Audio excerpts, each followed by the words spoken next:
Olivier Brasseur-Legris, directeur général du groupement associatif éducatif et solidaire, et les Francas du Doubs, engagé évidemment auprès de l'UDES.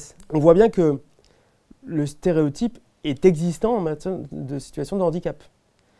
Lorsqu'on vous parle handicap, vous imaginez fauteuil roulant. C'est la minorité des personnes en situation de handicap qui sont en fauteuil roulant. C'est moins de 10% des situations, je crois.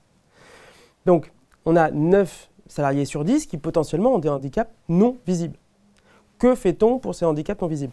Ce qui est paradoxal, c'est que la majorité des personnes en situation de handicap ont des handicaps non visibles, que cette majorité-là oblige à des actions qui sont les plus faciles à mettre en œuvre, ou les moins compliquées à mettre en œuvre, et surtout les moins coûteuses. Mettre un ascenseur dans chaque site, sur chaque local, c'est un coût. Faire une rampe, c'est plusieurs milliers d'euros. Mettre en place, accorder des droits à congé pour une pathologie chronique, identifier des adaptations au bureau ou à l'ergonomie au travail, faire en sorte que vos outils, vos logiciels métiers soient compatibles avec des déficiences visuelles, ça coûte très peu d'argent.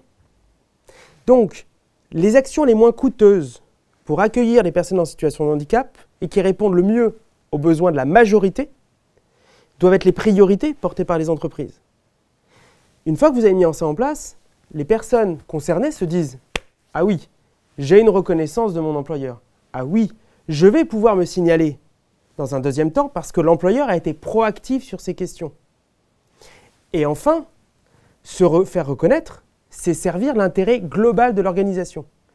C'est parce qu'il y a des situations précises qui demandent à des réponses spécifiques que nous pouvons nous interroger sur l'ensemble en fait, de la politique de l'organisation et de l'entreprise. Est-ce que cette action-là, elle peut servir tout le monde? Est-ce que l'action que je vais mettre en œuvre, des droits à congés supplémentaires pour certaines pathologies chroniques, elles peuvent me permettre de réfléchir globalement sur la façon dont je concilie vie professionnelle et vie personnelle? Ben moi, ça m'a permis de créer un accord d'entreprise spécifique sur l'égalité homme-femme et l'accord vie perso, vie pro, grâce à certaines situations de handicap.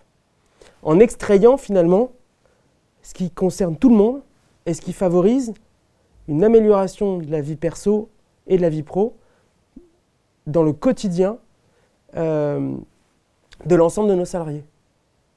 Donc l'un se répond de l'autre et l'un fait avancer l'autre. Et c'est en ce sens-là qu'il ne s'agit pas d'avoir que des valeurs ou des principes ou des belles chartes, mais il faut parler par l'action. Il faut agir non pas uniquement par le discours, mais il faut agir par des actions très très concrètes. Et c'est ces actions concrètes qui nous permettent d'avancer et d'avoir vraiment des gaps sur cette question de la reconnaissance des personnes en situation de handicap.